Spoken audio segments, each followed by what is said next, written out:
ಸ್ನೇಹಿತರೆ, ಡೆಲ್ಲಿ ಕಾರುಗಳೆಲ್ಲ ಕಮ್ಮಿ ರೇಟಿಗೆ ಸಿಗುತ್ತೆ ಅಂತ ಹೇಳ್ಬಿಟ್ಟು ತುಂಬ ಜನ ಆಸೆ ಪಟ್ಟು ಈ ಕಡೆಯಿಂದ ಡೆಲ್ಲಿ ಕಡೆಯಿಂದ ಎಲ್ಲ ತರಿಸ್ಕೊಳ್ಳೋಕ್ಕೆಲ್ಲ ನೋಡ್ತಾ ಇರ್ತಾರೆ. ಆದರೆ ಆ ಗಾಡಿಗಳೆಲ್ಲ ಆಕ್ಸಿಡೆಂಟು ಅವು ಇವು ಆಗಿ ಎಲ್ಲ ಪ್ಯಾಚಿಂಗ್ ಮಾಡಿ ಅದನ್ನು ಮೇಕಪ್ ಮಾಡಿ ರೆಡಿ ಮಾಡಿ ತಂದು ಮಾರ್ತಾ ಇರ್ತಾರೆ. ಅವೆಲ್ಲ ಗಾಡಿಗಳು ಸರಿ ಇರಲ್ಲ. ಅಂಥ ಗಾಡಿಗಳನ್ನ ಕಮ್ಮಿ ರೇಟಿಗೆ ಮಾರೋದು. ನಮ್ಮ ಜನ ಏನು ಅನ್ಕೊಂತಾರೆ ಅಂದರೆ ಏನು ಗಾಡಿಗಳೆಲ್ಲ ಕಮ್ಮಿ ರೇಟಿಗೆ ಸಿಗ್ತವೆ ಅಂತ ತೊಗೊಳಕ್ಕೆ ಆಸೆ ಪಡ್ತಾರೆ. ಈ ಕಡೆ ಡೆಲ್ಲಿ ಕಡೆ ಎಲ್ಲ ಸರಿಯಾಗಿ ಡ್ರೈವಿಂಗ್ ಬರಲ್ಲ. ಎಲ್ಲ ಅರ್ಧಂಬರ್ಧ ಡ್ರೈವಿಂಗ್ ಕಲ್ತ್ಬಿಟ್ಟು ಗಾಡಿಗಳು ತಂದಿರ್ತಾರಲ್ಲ, ಅವರು ಏನು ಮಾಡ್ತಾರೆ ಅಂದರೆ ಸರಿಯಾಗಿ ಗಾಡಿ ಓಡಿಸ್ತೀರಾ ಯಾವುದಕ್ಕಾದ್ರೂ ಗುದ್ಬಿಟ್ಟು ಆಕ್ಸಿಡೆಂಟ್ ಮಾಡಿಬಿಟ್ಟು ಅದಾದಮೇಲೆ ಅದನ್ನು ಏನು ಮಾಡೋದು ಅಂತ ನೋಡ್ತಾ ಅದನ್ನು ಹಂಗೋ ಹಿಂಗೋ ಮಾಡಿ ಸ್ವಲ್ಪ ಮೇಕಪ್ ಮಾಡಿಬಿಟ್ಟು ರೆಡಿ ಮಾಡಿಸ್ಬಿಟ್ಟು ಸೇಲ್ ಮಾಡ್ತಾ ಇರ್ತಾರೆ. ಅಂಥ ಗಾಡಿಗಳೇ ಜಾಸ್ತಿ. ಅವನ್ನೆಲ್ಲ ತಗೊಂಡು ರಿಜಿಸ್ಟ್ರೇಷನ್ ಎಲ್ಲ ಚೇಂಜ್ ಮಾಡಿಸ್ಕೊಂಡು ಆ ಕಿತ್ತೋಗಿರೋ ಗಾಡಿಗಳನ್ನ ಆಸೆ ಕೊಡೋ ಬಂದು ಒಂದು 5-10 ಸಾವಿರ ಹೆಚ್ಚು ಕಮ್ಮಿ ಆದರೂ ಪರವಾಗಿಲ್ಲ, ಅಲ್ಲೇ ನಮ್ಮ ಕರ್ನಾಟಕದಲ್ಲಿ ಸಿಗೋ ಗಾಡಿಗಳನ್ನ ತಗೊಂಡ್ರೆ ತುಂಬ ಒಳ್ಳೆಯದು ಅಂತ ನಮ್ಮ ಅಭಿಪ್ರಾಯ. ಅಂದರೆ ಎಲ್ಲಿ ನೋಡಿದ್ರು ಫುಲ್ ನೀರೇ ತುಂಬ್ಕೊಂಡ್ಬಿಟ್ಟೈತೆ. ರಾಜಸ್ಥಾನಲ್ಲಿ ನೀರೇ ಇಲ್ಲ ಅಂತಾರೆ ಕೆಲವರು. ಈ ಕಡೆ ಓಡಾಡಿರಲ್ವಲ್ಲ ಅವರೆಲ್ಲ. ಕಡೆಯೆಲ್ಲ ಮರುಭೂಮಿ, ಆ ಕಡೆ ಪಾಕಿಸ್ತಾನ ಬಾರ್ಡ್ರ್ ಹತ್ರ ಹೋದಾಗ ಜಾಸ್ತಿ ಸಿಗೋದು. ಕಡೆ ಎಲ್ಲ ಕೂಡ ನೀರೆಲ್ಲ ತುಂಬ ಹೊಲ ಫಲ ಎಲ್ಲ ಗದ್ದೆ ಪದ್ದೆ ಎಲ್ಲ ಮುಳುಗೋಗ್ಬಿಟ್ಟೈತೆ. ಅಯ್ಯೋ ರೈತರು ಮೀನು ಹಿಡಿತಾ ಇದ್ದಾರೆ ನೋಡ್ರಿ. ಅಲ್ಲಿ ಏನಾದರೂ ಮರ್ತೋಗಿದ್ರೆ ಹುಡ್ಕೊಂಡ್ ಬರ್ತಾ ಇದ್ದಾರೆ ನೋಡ. ಏನಾದರೂ ಗುಡ್ಸ್ಲು ಪಡಿಸ್ಲು ಹಾಕೊಂಡಿರ್ತಾರೆ. ಇಲ್ಲ ಮೀನೇನು ಹಿಡಿಯಕ್ಕೆ ಹೋಗ್ತಾ ಇದ್ರಲ್ಲ. ಅಪ್ಪ ಎಷ್ಟೊಂದು ನೀರ. ಅದು ಕೆರೆ ಎಲ್ಲ ಸ್ನೇಹಿತರೆ, ಎಲ್ಲ ಹೊಲ ಗದ್ದೆ ಅವೆಲ್ಲ ಮುಳುಗೋಗಿದ್ದಾವೆ. ಆ ಡೆಲ್ಲಿಯಲ್ಲೂ ಅಷ್ಟೇ ಎಲ್ಲ ಮುಳುಗೋಗಿದ್ದಾವೆ ಪಾಪ. ಇಲ್ಲಿ ಈ ರೀತಿ ಆಗ್ತಾ ಇದ್ರೆ ತರಕಾರಿ ಬೆಳ್ಕೊಂಡು ಈ ಕಡೆ ಜೀವನ ನಡೆಸೋರು ಹೆಂಗೆ ಮಾಡ್ತಾರೆ ಹೇಳಿ ಪಾಪ. ಹೊರಗಡೆಯಿಂದಾನೇ ಬರಬೇಕಾಗುತ್ತೆ ಇವರಿಗೆಲ್ಲ ತರಕಾರಿ ಎಲ್ಲ ಕೂಡ ಅಲ್ವಾ ಅಣ್ಣ? ಜಾಸ್ತಿ ಕರೆಕ್ಟ್. ಇದು ಅದಕ್ಕೆ ಪೆಟ್ರೋಲ್ ಬಂಕ್ ನೋಡೋಣ, ರೋಡ್ಗೆ ಕಟ್ಟಿದ್ದಾನೆ ಇವನ. ಪೆಟ್ರೋಲ್ ಬಂಕ್ ನೋಡ್ರಿ ರೋಡ್ಗೆ ಐತೆ ಈ ಕಡೆ. ಹಾಂ, ರಾತ್ರಿ ಅಲ್ಲಿ ಡೆಲ್ಲಿಯಲ್ಲಿ ತೋರ್ಸೋಕ್ಕೆ ಪುರಿ ಕತ್ಲಿತ್ತು. ಈಗ ನೋಡ್ರಿ ಹಗಲೊತ್ತಲ್ಲಿ ಫುಲ್ಲು ಕ್ಲೀನಾಗಿ ಕಾಣಿಸ್ತಿದೆ, ಕ್ಲಿಯರಾಗಿ.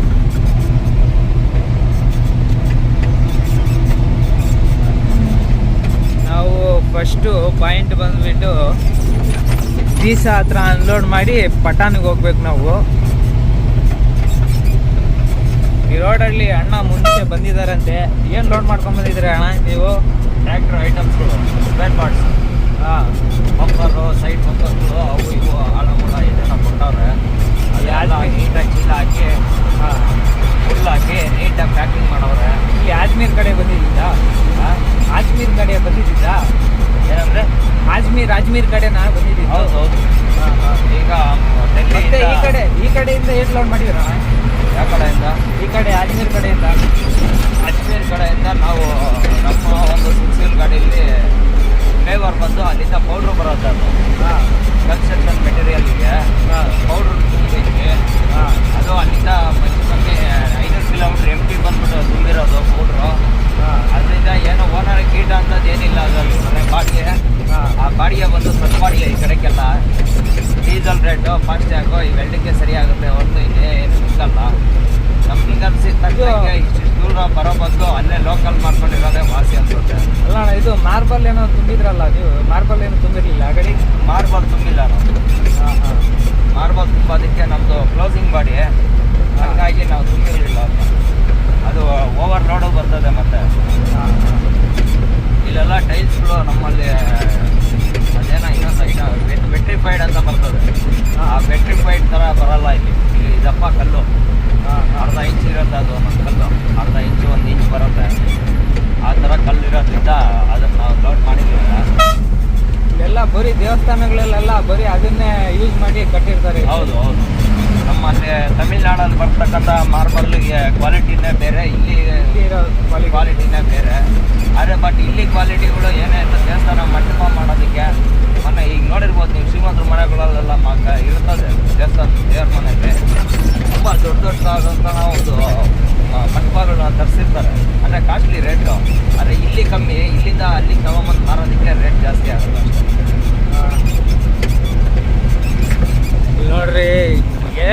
ಇಲ್ಲಿಂದ ಪುರಿ ಇದೇ ಮಾಡ್ತಾ ಇದ್ದೀವಿ ಗದ್ದೆ.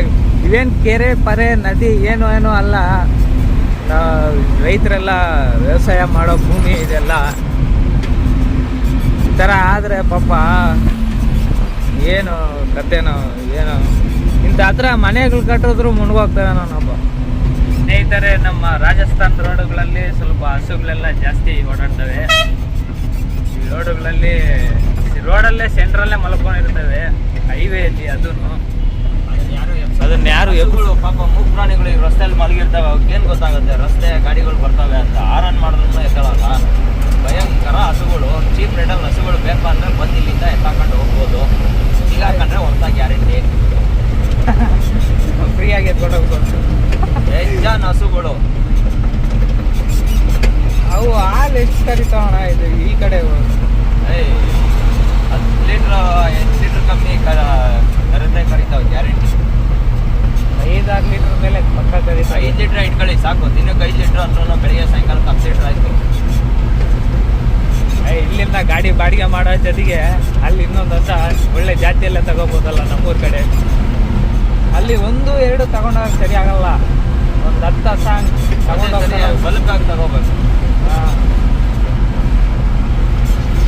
ಅದು ಬೇರೆ ಗಿರ್ಮಿಷನ್ ಎಲ್ಲ ತಗೊಂಡು ಹೋಗ್ಬೇಕು. ಇಲ್ಲಾಂದರೆ ಇವರೆಲ್ಲ ಏನೋ ಬೇರೆ ಇದಕ್ಕೆಲ್ಲ ಬಳ್ಸಕ್ಕೆ ತಗೊಂಡೋಗ್ತಾ ಇದ್ರೆ ಅಂತ ಹಿಡ್ಕೊಂಡ್ರೆ ಗಾಡಿ. ಕಸಾಯಿಗಾಣೆ ಅನ್ಕೊಂಡು ನಮ್ಮನ್ನು ತಪ್ಪಿತಸ್ಥರನ್ನಾಗಿ ಮಾಡಿಬಿಡ್ತಾರೆ ರಾಜಸ್ಥಾನದಲ್ಲಿ. ಅದು ನಮ್ಮ ದೇವ್ರ ಸಮಾನ.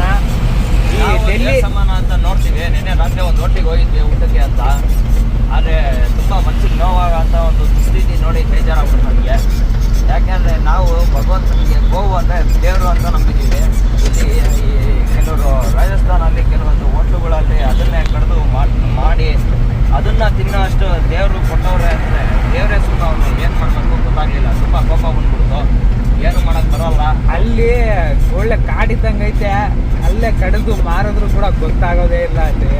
ಪಾಪ ಅದೆಷ್ಟು ನೋವು ಪಟ್ಟಿದ್ದ ಅವ್ರು ಕಡಿಯೋ ಟೈಮಲ್ಲಿ ಆ ದೇವ್ರಿಗೆ ಗೊತ್ತದು. ಅದನ್ನೆಲ್ಲ ನೋಡ್ತಾ ಇರೋ ದೇವ್ರಿಗೆ ಗೊತ್ತಿದ್ದು. ತುಂಬ ಬೇಜಾರಾಗ್ಬಿಡ್ತು ಅದು ಮಾಂಸ ನೋಡಿ. ನಮಗೆ ಮಾಂಸದ್ದು ಹೋಟ್ಲು ನೋಡ್ಬಿಟ್ಟೆ ನಾನು ಎದ್ದು ಬಂದ್ಬಿಟ್ಟೆ. ನಮ್ಗೆ ಊಟ ಇಳಿಸ್ಲಿಲ್ಲ. ಅಲ್ಲಿಂದ ನಮ್ಮ ರಾಘವೇಂದ್ರ ಸ್ವಾಮಿಗಳು ನೆನ್ನೆ ಗುರುವಾರ ಬೇರೆ ಒಳ್ಳೆ ಊಟ ಕೊಡಿಸಿದ್ರು. ಹೊಟ್ಟೆ ತುಂಬ ಊಟ ಮಾಡಿ ನಮ್ಮ ಮಡಿಗೆ ನಾವು ಹೋಗ್ತಾ ಇದ್ದೀವಿ. ನಮ್ಮ ಸೀನಪ್ಪರಿಗೆ ಮಾತ್ರ ನಿದ್ದೆ ಬರಲಿಲ್ಲ.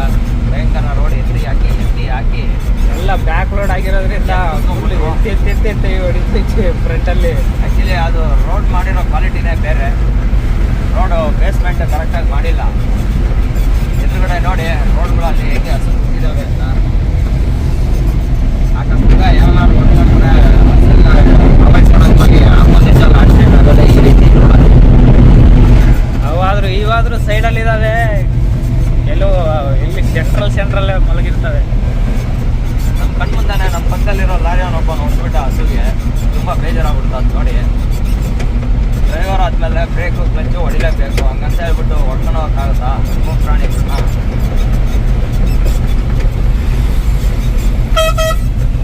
ಅಲ್ಲಿ ಆ ಕಡೆ ರೈಟ್ ಸೈಡಲ್ಲಿ ಹಸುಗಳೆಲ್ಲ ನಿಂತಿದ್ದಾವೆ.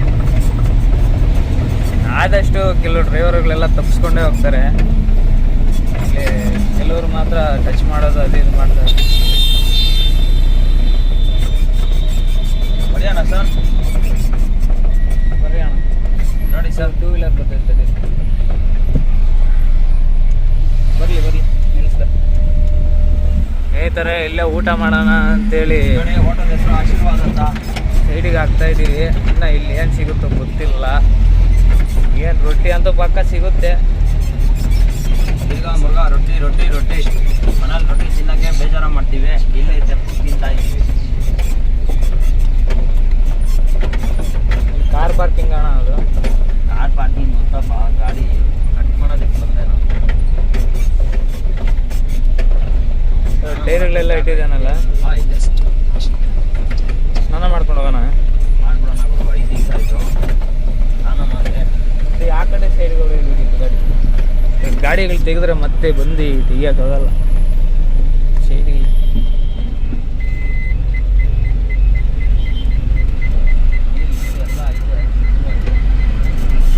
ಸ್ವಲ್ಪ ಜಾಗ ಬಿಟ್ಟು ಹಾಕಿ ಅಣ್ಣ. ಅವ್ರು ಏನಾದರೂ ತೆಗಿಬೇಕಾದ್ರೆ ದೊಡ್ಡ ಗಾಡಿಗಳು ಟ್ರೇಲರ್ಗಳು ಟಚ್ ಮಾಡಿಬಿಡ್ತಾರೆ ಮತ್ತೆ. ಇನ್ನೂ ರೆಡಿ ಆಗೈತೆ ಇಲ್ಲ ಗೊತ್ತಿಲ್ಲ. ಅಣ್ಣವರು ಊಟ ಮಾಡಿದ ಮೇಲೆ ಸ್ನಾನ ಮಾಡೋಣ ಅಂತ ಹೇಳಿದ್ದಾರೆ. ಪೂರಿ ಬಾಜಿ ಇಡ್ಲಿ ವಡೆ ಐತೆ.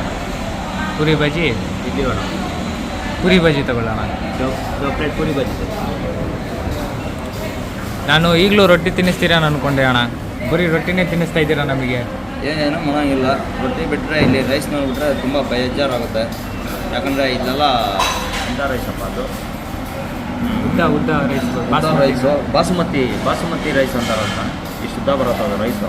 1/4 ಇಂಚ್ ಇರುತ್ತೆ. ಅದು ನೋಡಿದ್ರೆ ತಿನ್ನೋಕ್ಕೆ ಮನಸ್ಸಾಗಲ್ಲ, ಸಮಾಧಾನವೂ ಆಗಲ್ಲ, ಹೊಟ್ಟೆನೂ ತುಂಬಲ್ಲ. ರೇಟು ಜಾಸ್ತಿ. ಅದಕ್ಕೋಸ್ಕರ ಸದ್ಯಕ್ಕೆ ರೊಟ್ಟಿ ತಿಂದು ಮೇಂಟೈನ್ ಮಾಡಿ ಇವತ್ತು 5 ದಿನಗಳ ನಂತರ ಪೂರಿ ಬಾಜಿ ತಿಂತಾಯಿದ್ದೀವಿ. ಇಲ್ಲಿ ಈ ಡಾಬಾದ ಹತ್ರ ಟಾಯ್ಲೆಟ್ಸ್ ಎಲ್ಲ ಚೆನ್ನಾಗಿದಾವಲ್ಲ, ವಾಶ್ರೂಮ್ ಎಲ್ಲ ಚೆನ್ನಾಗೈತೆ, ನೀಟಾಗಿ ಈಗ ತಾನೇ ಕ್ಲೀನ್ ಮಾಡೋರೆ. ಸ್ನಾನ ಮಾಡೈತೆ ಟಾಯ್ಲೆಟ್ ರೂಮು. ಆದ್ದರಿಂದ ನಾವು ಇಲ್ಲೇ ತಿಂದು ಸ್ನಾನ ಮಾಡಿಕೊಂಡು ಶಿವ ಅಂತ ಗಾಡಿ ಮುಂದಕ್ಕೆ ಓಡಿಸ್ಬೋದು ಅಂತ ತೀರ್ಮಾನ ಮಾಡಿ ತಿನ್ನಕ್ಕೆ ನಿಂತಿದ್ದೀವಿ. ಬನ್ನಿ ತಿಂಡಿ ಮಾಡೋಣ. ಅಲ್ಲಿ ನಮ್ಮ ಗಾಡಿ ಅಲ್ಲಿ ನಿಲ್ಸಿದೆ ನೋಡಿ, ಕ್ಲೀನಾಗಿ ಕಾಣಿಸ್ತಿದೆ. ಪಾರ್ಕಿಂಗು ಚೆನ್ನಾಗಿದೆ. ಇಲ್ಲೇ ನೀರೇನು ನಿಂತಿಲ್ಲ, ಬೇರೆ ಕಡೆ ಎಲ್ಲ ನೀರು ನಿಂತಿದೆ. ಸ್ನಾನ ಮಾಡಿ ಇಲ್ಲಿಂದ ಹೊರಡಬೇಕು. ಈ ಥರ ಇದೆ ಪೂರಿ ಬಜ್ಜಿನೇ ನಾವು ತಿಂತಾ ಇರೋದೀಗ. ಅನ್ನೋರು ಫುಲ್ ಬಿಜಿ ಆಗಿಬಿಟ್ಟವ್ರೆ ಫೋನಲ್ಲಿ. ಶನಿವಾರ ಈಗ ಟೇಸ್ಟ್ ನೋಡಬೇಕು ಹೆಂಗಿರುತ್ತೆ ಏನು ಅಂತ. ಡಿಸೈನ್ ಕೊಟ್ಟಿದ್ದಾರೆ. ತುಂಬ ಊಟ ಮಾಡ್ತಾ ಇದ್ದೀವಿ. ಹಾಕೊಂಡು ಎಲ್ಲ ಹೊಟ್ಟೆ ತುಂಬ ಊಟ ಮಾಡ್ತೀನಿ. ಮತ್ತೀಗ ಸ್ನೇಹಿತರೆ, ಇದೇನು ನೋಡ್ತಾ ಇದ್ದೀರೋ ಈ ಕಡೆ ಎಲ್ಲ ಕೂಡ ಪ್ರಕೃತಿ ಎಲ್ಲ ಹೆಂಗಿದೆ ನೋಡಿ. ಈ ಸೀನ್ರಿ ಎಲ್ಲ ತುಂಬ ನೋಡೋದಕ್ಕೆಲ್ಲ ತುಂಬ ಚೆನ್ನಾಗಿತ್ತು. ಅದರಿಂದಾಗಿ ಕ್ಯಾಪ್ಚರ್ ಮಾಡ್ತಾಯಿದ್ದೀನಿ. ಈ ಕಡೆ ಎಲ್ಲ ಕೂಡ ಬೆಟ್ಟ ಗುಡ್ಡಗಳು ಕೂಡ ತುಂಬ ಜಾಸ್ತಿನೇ ಸಿಗ್ತವೆ ರಾಜಸ್ಥಾನಲ್ಲಿ. ಈ ಕಡೆ ನಾವು ರಾಜಸ್ಥಾನ ಈ ಕಡೆ ಎಲ್ಲ ಕೂಡ ಸ್ವಲ್ಪ ತುಂಬ ಮರುಭೂಮಿ ಐತೆ ಅನ್ಕೊತಾರೆ. ಅದು ಇರೋದು ಪಾಕಿಸ್ತಾನ ಬಾರ್ಡ್ರ್ ಆ ಕಡೆ ಹತ್ತತ್ರ ಹೋಗ್ತಾ ಆ ಕಡೆ ಮೇಲ್ಗಡೆ ಹೋಗ್ತಾ ನಮಗೆ ಮರುಭೂಮಿ ಪ್ರದೇಶ ಸಿಗೋದು. ಈ ಕಡೆ ಎಲ್ಲ ಸ್ವಲ್ಪ ಕಮ್ಮಿ. ಏನಂದರೆ ಇಲ್ಲೆಲ್ಲ ಕೂಡ ಬಿಸಿಲು ಜಾಸ್ತಿ ಇರುತ್ತೆ. ಮಳೆಗಾಲ ಆಗಿರೋದ್ರಿಂದಾಗಿ ಇಲ್ಲೆಲ್ಲ ಕೂಡ ಸ್ವಲ್ಪ ಈಗ ಗ್ರೀನರಿ ಅನ್ನೋದು ತುಂಬ ಇದೆ. ಈ ಕಡೆ ರಸ್ತೆ ಎಲ್ಲ ಕೂಡ ತುಂಬ ಚೆನ್ನಾಗಿರುತ್ತೆ. ನಾವು ಈ ರಸ್ತೆಯಲ್ಲಿ ಬರೀ ಟ್ರೈಲರ್ ಗಾಡಿಗಳು ಮತ್ತು 12 ವೀಲು 14 ವೀಲ್ ಗಾಡಿಗಳೇ ಜಾಸ್ತಿ ನೋಡೋಕ್ಕೆ ಸಿಗೋದು. ನಮ್ಮಂಥ 6 ವೀಲ್ ಗಾಡಿಗಳೆಲ್ಲ ತುಂಬ ಕಮ್ಮಿ. ಅದು ಕೂಡ ಹರಿಯಾಣ ಗಾಡಿಗಳು, UP ಗಾಡಿಗಳು ಇವೇ ಜಾಸ್ತಿ ಓಡಾಡೋದು ಈ ರಸ್ತೆಯಲ್ಲಿ. ನಮ್ಮ ಕರ್ನಾಟಕ ಗಾಡಿ ಮತ್ತು ತಮಿಳ್ನಾಡು ಗಾಡಿ ತುಂಬ ರೇರಾಗಿ ಕಾಣಿಸ್ತವೆ. ಅಲ್ಲಿಂದ ಸ್ವಲ್ಪ ದೂರ ಅಣ್ಣವ್ರು ಓಡಿಸಿದ್ರು. ಅದಾದಮೇಲೆ ನಾನು ಇಸ್ಕೊಂಡಿದ್ದೀನಿ ಗಾಡಿ. ಅಣ್ಣವ್ರು ಪಕ್ಕದಲ್ಲಿ ಕೂತಿದ್ದಾರೆ ನೋಡಿ. ಇಲ್ಲಿಂದ ನಾನು ಸ್ಟಾಪಾಗಿ ಓಡಿಸ್ಕೊಂಡು ಹೋಗ್ತಾಯಿದ್ದೀನಿ. ಅಣ್ಣವರು ಬರೀ ನಂದೇ ವೀಡಿಯೋದಲ್ಲಿ ಕಾಣಿಸ್ತಾ ಇರುತ್ತೆ, ನೀನು ಓಡಿಸೋದೇನು ಕಾಣಿಸಲ್ಲ ಅಂತಿದ್ರು. ಏನು ಮಾಡೋಣ ಅಣ್ಣ, ನಾನೇ ಜಾಸ್ತಿ ವೀಡಿಯೋ ಎಲ್ಲ ರೆಕಾರ್ಡ್ ಮಾಡ್ತಾ ಇರ್ತೀನಲ್ಲ ಅದರಿಂದಾಗಿ ಅಂತ ಹೇಳ್ತಾಯಿದ್ದೆ. ನಾನು ರೆಕಾರ್ಡ್ ಮಾಡ್ತೀನಿ ಕೊಡೋ ಅಂತೇಳಿಬಿಟ್ಟು ಅಣ್ಣವ್ರು ಇಸ್ಕೊಂಡಿದ್ದಾರೆ. ಅಣ್ಣವ್ರಿಗೆ ಈ ಫೋಟೋ ತೆಗೆಯೋದು ಮತ್ತು ಕ್ಯಾಮ್ರಾ ಹಿಡಿಯೋದು ಅಷ್ಟೊಂದು ಚೆನ್ನಾಗಿ ರೂಢಿ ಇಲ್ಲ. ಅಷ್ಟೊಂದು ಕ್ಲೀನಾಗಿ ಏನು ಬರೋಲ್ಲ. ಮಾಮೂಲಿ ನಾರ್ಮಲ್ಲಾಗೆ ತೆಗಿತಾರೆ. ಅದರಿಂದಾಗಿ ಅದು ಸ್ವಲ್ಪ ಶೇಕಿ ಆಗ್ತಿದೆ ವಿಡಿಯೋ ಮತ್ತು ಅದು ವಿಡಿಯೋ ಫೋಟೋ ತೆಗಿಬೇಕಾದ್ರೆ. ಸರಿಸುಮಾರು ಇಲ್ಲಿಂದ ನಾವು ಇನ್ನೂ 600 ಕಿಲೋಮೀಟ್ರ್ ಹೋಗಬೇಕು. ಆವಾಗ ನಮಗೆ ಸ್ಪಾಟ್ ಸಿಗುತ್ತೆ. ಇವತ್ತು ಹೋಗೋ ಅಷ್ಟೊತ್ತಿಗೆ ಸಾಯಂಕಾಲ ಆಗಿಬಿಡುತ್ತೆ ಅನಿಸುತ್ತೆ. ಯಾಕಂದರೆ ಅಷ್ಟು ದೂರ ಇದೆ. ಒಂದು 7-8 ಗಂಟೆ ಆಗುತ್ತೆ ನಾವು ಆ ಸ್ಪಾಟಿಗೆ ಹೋಗಬೇಕು ಅಂದರೆ. ಆದಷ್ಟು ಪ್ರಯತ್ನ ಮಾಡೋಣ. ಬೇಗ ಹೋದರೆ ಬೇಗ ಖಾಲಿ ಮಾಡಿಸೋಣ. ಇಲ್ಲ ಅಂದರೆ ಅದು ನಾಳೆ ಬೆಳಿಗ್ಗೆ ಅನ್ಲೋಡ್ ಆಗುತ್ತೆ. ಯಾಕಂದರೆ ನೈಟಲ್ಲೆಲ್ಲ ಕೂಡ ಯಾರೂ ಅನ್ಲೋಡ್ ಮಾಡೋದಕ್ಕೆ ಬರೋಲ್ಲ, ಜನನೂ ಸಿಗೋಲ್ಲ. ಆ ಶೋರೂಮ್ಗಳೆಲ್ಲ ಕೂಡ 8-9 ಗಂಟೆಗೆ ಮುಚ್ಚಾಕ್ಬಿಡ್ತಾರೆ. 7-8-9 ಗಂಟೆಗೆ ಆ ಟೈಮಲ್ಲಿ. ಸೊ ಅದರಿಂದಾಗಿ ಆದಷ್ಟು ನೋಡಬೇಕು. ಸ್ನೇಹಿತರೆ, ನಾವು UP, ಡೆಲ್ಲಿ ಮತ್ತು ಹರಿಯಾಣ, ಈಗ ರಾಜಸ್ಥಾನದಲ್ಲಿ ಪ್ರಯಾಣ ಆಗ್ತಿದೆ. ತುಂಬ ಸುಸ್ತಾಗಿದ್ದೀವಿ. ಇದೇನು ರಾಜಸ್ಥಾನ ಮುಗಿದ ತಕ್ಷಣವೇ ನಮಗೆ ಇನ್ನೊಂದು ಸ್ವಲ್ಪ ದೂರದಲ್ಲಿ ಗುಜರಾತ್ ಸಿಗುತ್ತೆ. ಗುಜರಾತ್ಗೆ ಎಂಟ್ರಿ ಆಗ್ತೀವಿ. ನೋಡ್ರಿ, ಅಲ್ಲಿ ಒಂದು ಶಿವಂದು ದೇವಸ್ಥಾನ ಇದೆ, ಮಹಾದೇವ ಅಂತೇಳ್ಬಿಟ್ಟು ಅದೇನೋ ದೇವಸ್ಥಾನ ಇದೆ. ಅದು ಗೋಡೆ ನೋಡಿ, ಒಳ್ಳೆ ಚೈನಾ ಗೋಡೆ ಕಟ್ಟಿದಾರಲ್ಲ ಆ ಟೈಪ್ ಇದೆ ಅದು. ತುಂಬ ಇದೆಲ್ಲ ಕೂಡ ಅದೇ ತುಂಬ ದೊಡ್ಡದು. ಈಗ ನಮಗಲ್ಲಿ ಘಾಟ್ ಸೆಕ್ಷನ್ ಶುರುವಾಗುತ್ತೆ. ಅಲ್ಲಿದೆ ಸ್ವಲ್ಪ ಹೊತ್ತು ರೆಸ್ಟ್ ಇದು ಕೆಳಗೆ ಇಳ್ದು ಓಡಾಡೋಣ ಅಂತ ಹೇಳ್ಬಿಟ್ಟು ಕೆಳಗೆ ಇಳಿದೆ. ತುಂಬ ಅಂದರೆ ತುಂಬ ಮೈಕೆ ಎಲ್ಲ ನೋವು ಬಂದುಬಿಡ್ತು ಓಡಿಸ್ಕೊಂಡ್ಬಂದು. ಎಷ್ಟು ಚೆನ್ನಾಗಿದೆ ನೋಡಿ. ಏನು ಇಲ್ಲಿಂದ ಇನ್ನೊಂದು ಸ್ವಲ್ಪ ದೂರ, ಇನ್ನೊಂದು 60-70 ಕಿಲೋಮೀಟ್ರ್ ಹೋದರೆ ನಮಗೆ ಗುಜರಾತ್ ಸ್ಟಾರ್ಟ್ ಆಗುತ್ತೆ. ಅಲ್ಲಿ ಸ್ನಾನ ಮಾಡೋಣ ಅಂತ ಐಡಿಯಾ ಮಾಡಿದ್ವಿ, ಬಟ್ ಆದರೆ ಅಲ್ಲಿ ತುಂಬ ಲೇಟ್ ಆಗಿಬಿಡ್ತು ಅಂತೇಳಿ. ಇದು ಬೇರೆ ನೀರು ಅಷ್ಟೊಂದು ಚೆನ್ನಾಗಿರಲಿಲ್ಲ, ಎಲ್ಲ ಡೀಸೆಂಟಾಗಿ ಇತ್ತು, ಬಟ್ ಆದರೆ ಅಲ್ಲಿ ನೀರು ಚೆನ್ನಾಗಿಲ್ಲ ಅಂತ ಹೇಳ್ಬಿಟ್ಟು ಆಗಲಿಲ್ಲ. ಇಲ್ಲೆಲ್ಲಾದರೂ ಮುಂದೆ ಮಾಡಬೇಕು, ನೋಡಬೇಕು. ಸ್ನೇಹಿತರೆ, ನಮಗೆ ಇಲ್ಲಿಂದ ಉದಯ್ಪುರ 128 ಕಿಲೋಮೀಟ್ರ್ ಆಗುತ್ತೆ. ಅಬು ರೋಡ್ ಅಂತ ಒಂದು ಊರು ಸಿಗುತ್ತೆ, ಅದೇ 26 ಕಿಲೋಮೀಟ್ರ್ ಏನಾಗುತ್ತೆ. ಪಿಂಡ್ವಾರ ಅಂತ ಸಿಗುತ್ತೆ ಸ್ವಲ್ಪ ಮುಂದೆ, ಅದು 25 ಕಿಲೋಮೀಟ್ರ್ ಆಗುತ್ತೆ. ಆ ರಸ್ತೆಯಲ್ಲೇ ಹೋಗ್ತಾ ಇದ್ದೀವಿ. ಆ ರಸ್ತೆ ಹತ್ರನೇ ನಮಗೆ ಈಗ ಈ ರೀತಿ ವೆದರ್ ಲೊಕೇಶನ್ ಸಿಗುತ್ತೆ.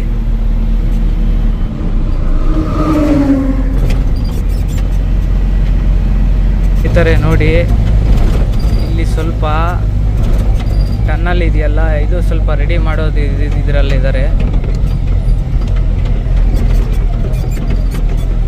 ಏನು ನೋಡ್ತಾ ಇದ್ರು, ಈಗ ನಮ್ಮ ಟನ್ನಲ್ ಸಿಗುತ್ತೆ.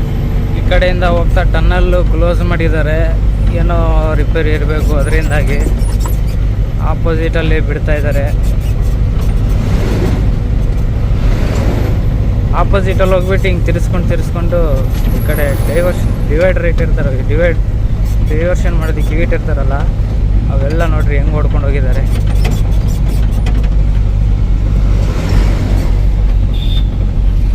ಇದೇ ಟನ್ನಲ್ಲೇ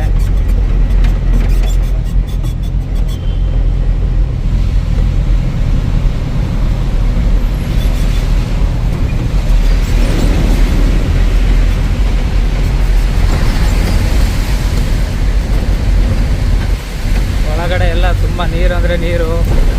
ಟನ್ನಲ್ ಒಳಗಡೆ ಬೆಟ್ಟದ ಒಳಗಡೆಯಿಂದ ಈಚೆ ಎಸಿತಾ ಇರುತ್ತಲ್ಲ, ಅದೇ ನೀರಿದು.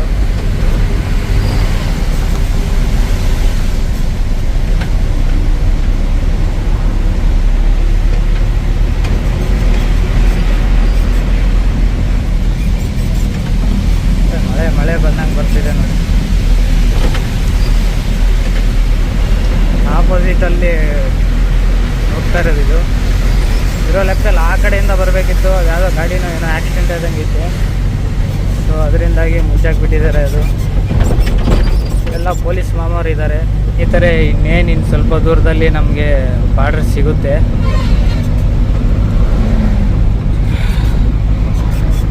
ರಾಜಸ್ಥಾನ್ ಮತ್ತು ಗುಜರಾತ್ ಬಾರ್ಡ್ರು.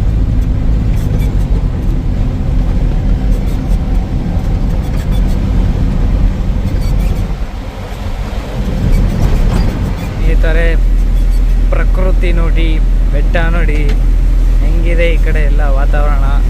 ಮಳೆ ಬರ್ತಾ ಇರೋದಕ್ಕಂತೂ ಆ ಸೀನ್ರಿ ಎಲ್ಲ ನೋಡೋದಕ್ಕೆ ಇನ್ನೂ ಸ್ವಲ್ಪ ಬ್ಯೂಟಿಫುಲ್ ಆಗಿ ಕಾಣಿಸುತ್ತೆ. ಇವೆಲ್ಲ ಕೂಡ ಅಪ್ಪಿಲ್ಸ್ ಘಾಟ್ ಇದ್ದಂಗೆ. ಈ ಕಡೆನೂ ಕುರಿಗಳು ಎಲ್ಲ ನೋಡ್ರಿ ಹೆಂಗೆ ಸಾಕ್ತಾರೆ, ಮೇಕೆ ಎಲ್ಲ ಮಿಕ್ಸ್ ಇದಾವೆ ಇದರಲ್ಲಿ. ನಾವು ಬಾರ್ಡ್ರೆಲ್ಲ ಬಿಟ್ಟು ಒಂದು ಸ್ವಲ್ಪ ದೂರ ಬಂದು ಗಾಡಿ ವಾಷಿಂಗ್ ಎಲ್ಲ ಮಾಡ್ಕೊಂಡ್ವಿ. ಸ್ನೇಹಿತರೆ, ನಾವು ಇಲ್ಲೇ ಡಾಬಾದ ಹತ್ರ ಇಲ್ಲೇ ಪಕ್ಕದಲ್ಲಿ ಸ್ನಾನ ಮಾಡ್ಕೊಂಡು ಬಂದ್ವಿ. ಅಲ್ಲಿ ಫುಲ್ ಕತ್ಲಾಗ್ಬಿಟ್ಟಿದ್ವಿ. ಅವಾಗಲೇ ಸ್ನಾನ ಮಾಡಿ ಬಟ್ಟೆ ಎಲ್ಲ ಹೋಗ್ಕೊಂಡು ಗಾಡಿ ಫುಲ್ ಶೇಪೆಲ್ಲ ತೊಳೆದು ಕ್ಲೀನಾಗಿ ಎಲ್ಲ ಮಾಡಿ, ಅಲ್ಲಿ ಒಂದು ದೇವಸ್ಥಾನಕ್ಕೆ ಅಲ್ಲಿ ಒಂದು ಶಿವಂದು ದೇವಸ್ಥಾನ ಇದೆ, ಅವಾಗೆ ತೋರಿಸಿದ್ನಲ್ಲ, ಅಲ್ಲಿ ಫುಲ್ಲು ಗ್ರ್ಯಾಂಡಾಗೇನು ದೇವ್ರದ್ದು ಪೂಜೆ ಮಾಡ್ತಾಯಿದ್ದಾರೆ ಅಲ್ಲಿ. ಸೊ ಆ ಕಡೆ ಹೋಗೋರು ಎಲ್ಲ ಕೂಡ ತುಂಬ ಜನ ನಡ್ಕೊಂಡು ಹೋಗ್ತಿದ್ದಾರೆ. ಅವರಿಗೆಲ್ಲ ಕೂಡ ಊಟದ ವ್ಯವಸ್ಥೆ ಮತ್ತು ರೆಸ್ಟ್ ಮಾಡ್ಕೊಂಡು ಹೋಗೋ ವ್ಯವಸ್ಥೆ ಎಲ್ಲ ಮಾಡಿದ್ದಾರೆ ದಾರಿಯಲ್ಲಿ. ಸುಮಾರು ಒಂದು 4, 5, 6, 7 ಕಡೆ ಇದೆ. ಸುಮಾರು ಕಡೆ ನೋಡ್ಕೊಂಡು ಬಂದೆ. ಇನ್ನು ಮುಂದೆ ಎಷ್ಟು ಕಡೆ ಇದೆ ಗೊತ್ತಿಲ್ಲ. ಇನ್ನು ನೋಡಿ, ತಲೆ ಸಹ ಒಣಗಿಲ್ಲ, ಸ್ನಾನ ಮಾಡಿರೋದು. ಇದು ನೋಡ್ತಾ ಇದ್ದೀರಲ್ಲ, ಇದು ಡೆಲ್ಲಿಯಲ್ಲಿ ತೊಗೊಂಡಿದ್ದು, ಸರ್ದಾರ್ ಬಜಾರಲ್ಲಿ ತೊಗೊಂಡಿರೋದು ಇದು ಬಟ್ಟೆ ನೋಡಿ. ಇನ್ನು ಮನೆಗೆ ಶಾಪಿಂಗ್ ಎಲ್ಲ ಮಾಡ್ಕೊಂಡು ಬಂದಿದ್ದೆ ಡೆಲ್ಲಿ ಸರ್ದಾರ್ ಬಜಾರಲ್ಲೆಲ್ಲ ಕೂಡ. ನಮ್ಮ ಅಣ್ಣವ್ರು ನೋಡ್ರಿ ಪೂಜೆ ಮಾಡ್ತಾಯಿದ್ದಾರೆ, ದೇವ್ರ ನೆನೆಸ್ತಾ ಇದ್ದಾರೆ. ಅವ್ರಿಗೆ ಭಕ್ತಿ ತುಂಬ, ದೇವ್ರಂದರೆ ತುಂಬ ದೇವ್ರನ್ನ ನೆನೆಸೋದು ಜಾಸ್ತಿ. ಎಷ್ಟು ಈಗ ತಾನೇ ಬರೀ ಇಲ್ಲಿಂದ 1 ಕಿಲೋಮೀಟ್ರ್ ಆ ಕಡೆ ಹೋದರೆ ರಾಜಸ್ಥಾನು, 1 ಕಿಲೋಮೀಟ್ರ್ ಈ ಕಡೆ ಬಂದರೆ, ಅಂದರೆ ಈಗ ನಾವು ಗುಜರಾತಲ್ಲಿ ಇದ್ದೀವಿ. ನಾವೂ ಅಲ್ಲಿ ಪ್ರಸಾದ ಎಲ್ಲ ಕೊಡ್ತಾರೆ ಫ್ರೀಯಾಗಿ. ಹೊಟ್ಟೆ ತುಂಬ ತಿನ್ಕೊಂಡು ನೋಡೋಣ, ಹೊಟ್ಟೆ ತುಂಬ ಥರ ಕೊಟ್ಟರೆ ತಿನ್ನೋಣ, ಇಲ್ಲ ಅಂದರೆ ಇಲ್ಲಿ ಬಂದು ಇನ್ನೊಂದು ಸ್ವಲ್ಪ ಊಟ ಮಾಡ್ಕೋಬೇಕು. ನಮ್ಮ ಅಣ್ಣವ್ರು ಇನ್ನೂ ಪೂಜೆ ಮಾಡೋದು, ದೇವ್ರ ನೆನೆಸೋದು ಇನ್ನೂ ಮುಗಿದಿಲ್ಲ. ಸ್ನೇಹಿತರೆ, ಅಲ್ಲಿ ಪ್ರಸಾದ ಎಲ್ಲ ಕೂಡ ತಿಂದ್ವಿ. ಅದು ಬರೀ ಬೋಂಡ, ಒಂದು ನೀರು ಬಾಟ್ಲು ಕೊಟ್ಟಿದ್ರು. ಪೂಜೆ ಎಲ್ಲ ಮಾಡಿಕೊಂಡು ಶಿಸ್ತಾಗಿ ಇಲ್ಲಿ ಹೋಟ್ಲಲ್ಲಿ ಬಂದಿದ್ದೀವಿ, ಕುತ್ಕೊಂಡಿದ್ವಿ, ಆರ್ಡ್ರ್ ಹೇಳಿದ್ದೀವಿ. ಅವ್ರು ಪಾರ್ಟಿಗೆ ಫೋನ್ ಮಾಡಿದ್ದಕ್ಕೆ ಈಗ ಖಾಲಿ ಆಗೋಲ್ಲ, ಬೆಳಗ್ಗೆನೇ ಬಾ ಅಂದರು. ಅದಕ್ಕೆ ಇಲ್ಲೇ ಡಾಬಾದಲ್ಲಿ ಸುತ್ತಲೂ ಕ್ಯಾಮ್ರಾ ಇರ್ತವೆ ಮತ್ತು ಸೆಕ್ಯೂರಿಟಿ ಎಲ್ಲ ಇರ್ತಾರೆ.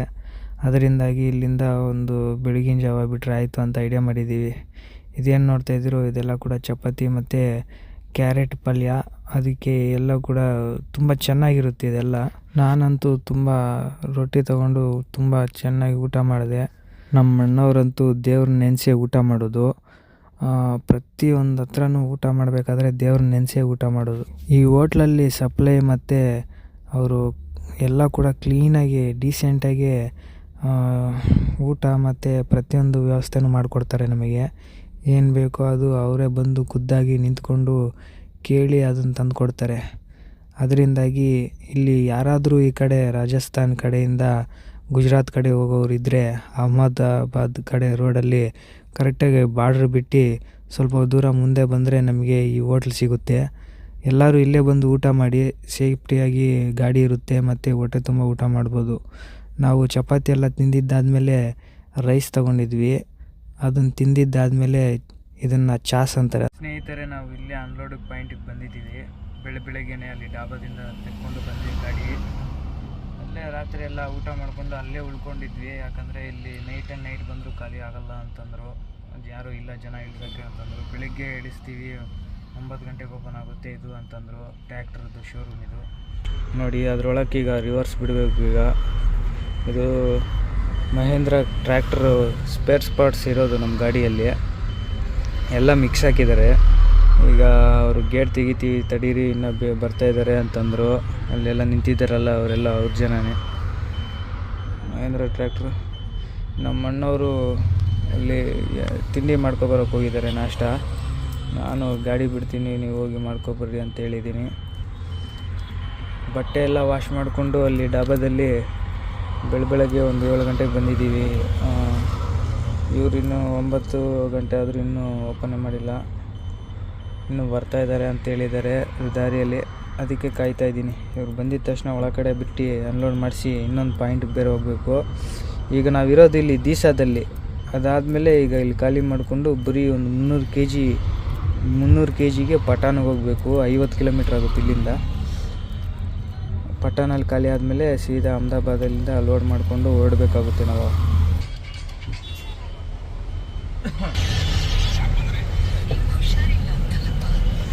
ಸ್ನೇಹಿತರೆ ನೋಡಿ, ತುಂಬ ಅಂದರೆ ತುಂಬ ಮಳೆ ಬಂದಿರೋದಕ್ಕೆ ಈಗ ಜಸ್ಟ್ ಇಲ್ಲಿಗೆ ಬಂದಿದ್ದ ತಕ್ಷಣ ತುಂಬ ಮಳೆ ಬಂದುಬಿಡ್ತು. ನೋಡಿ ಎಷ್ಟೊಂದು ನೀರು ನಿಂತಿದೆ. ಅದರಿಂದಾಗಿ ಎಷ್ಟೊಂದು ಟ್ರಾಫಿಕ್ ಆಗಿದೆ ನೋಡಿ. ಫುಲ್ ನೀರು ನಿಂತಿದೆ ಲೆಫ್ಟ್ ಸೈಡಲ್ಲೆಲ್ಲ ಕೂಡ. ಈ ಕಡೆ ಶೋರೂಮ್ ಮುಂದೆನೇ. ನಾವು ಹಿಂಗೆ ಒಳಗಡೆಯಿಂದ ಬಾ, ಇಲ್ಲಿ ಅನ್ಲೋಡ್ ಮಾಡೋಕ್ಕಾಗಲ್ಲ, ತುಂಬ ನೀರು ನಿಂತಿದ್ದಾವೆ ಅಂತಂತಿದ್ದೇನೆ. ನಂಗೆ ಒಳಗೆ ಸುಮ್ಮನೆ ಮುಂದೆ ಹೋಗಿ ಹಿಂಗೆ ತಿರ್ಕೊಂಡು ಆ ಗಲ್ಲಿ ಒಳಗೆ ಹೋಗ್ಬೇಕೀಗ. ಅದಾದಮೇಲೆ ಅನ್ಲೋಡ್ ಮಾಡ್ತೀನಿ ಅಂತ ಹೇಳ್ತಿದ್ದಾನೆ. ಬಸ್ ಸ್ಟ್ಯಾಂಡ್ ಎಲ್ಲ ಮುಳುಗೋಗಿದೆ. ಇಲ್ಲೊಂದು ಮುಂದೆಗಡೆ ಬಸ್ ಸ್ಟ್ಯಾಂಡ್ ಐತೆ. ಬಸ್ ಸ್ಟ್ಯಾಂಡ್ ಎಲ್ಲ ಮುಳುಗೋಗೈತೆ. ಏನು ನೀರು ಬಂದೈತೆ ಅಂದರೆ ಹಂಗೆ ಬಂದಿಲ್ಲ. ಕಡೆ ಎಲ್ಲ ಸುತ್ತಲೂ ಮುಳುಗೋಗಿದೆ. ಸ್ನೇಹಿತರೆ, ಅಲ್ಲಿ ಪಟ್ಟಣ ಹತ್ರ ಖಾಲಿ ಮಾಡಿಕೊಂಡು ಇಲ್ಲಿ ಹುಂಜ ಹತ್ರ ಬಂದಿದ್ದೀವಿ. ಇಲ್ಲಿಂದ ನಮಗೆ ಅಹಮದಾಬಾದು 120 ಕಿಲೋಮೀಟ್ರ್ ಆಗುತ್ತೆ. ತುಂಬ ಮಳೆ ಬರ್ತಿದೆ. ಈಗ ಹೋದರೂ ಟ್ರಾನ್ಸ್ಪೋರ್ಟ್ ಹತ್ರ ಹೋದರೂ ಕೂಡ ಪ್ರಯೋಜನ ಇಲ್ಲ. ಅದಕ್ಕೆ ಬೆಳಿಗ್ಗೆ ಹೊತ್ತು ಹೋಗ್ಬೇಕು ಅಲ್ಲಿಗೆ. ಬೆಳಿಗ್ಗೆ ಹೋದರೆ ಲೋಡ್ ಆಗುತ್ತೆ. ಇದೇನು ಮಾಡ್ತಾಯಿದ್ರು, ಇಲ್ಲೇ ಡಾಬಾದ ಹತ್ರ ಶೇರಿಗೆ ಹಾಕಿದ್ದೀವಿ. ತುಂಬ ಮಳೆ ಬರ್ತಿದೆ ನೋಡಿ. ಇಲ್ಲೇ ಟೀ ಕುಡಿಯೋಣ ಅಂತ ನಿಲ್ಲಿಸಿದ್ದೀವಿ ಗಾಡಿ. ಅವರು ಟೀ ತೊಗೊಂಡಿದ್ದಾರೆ, ಅವ್ರು ಬೌಲಲ್ಲಿ ಕೊಟ್ಟಿದ್ದಾರೆ. ಗುರುಗಳೇ ಚಾಯ್ ಕೊಟ್ಟಿದ್ದಾರೆ.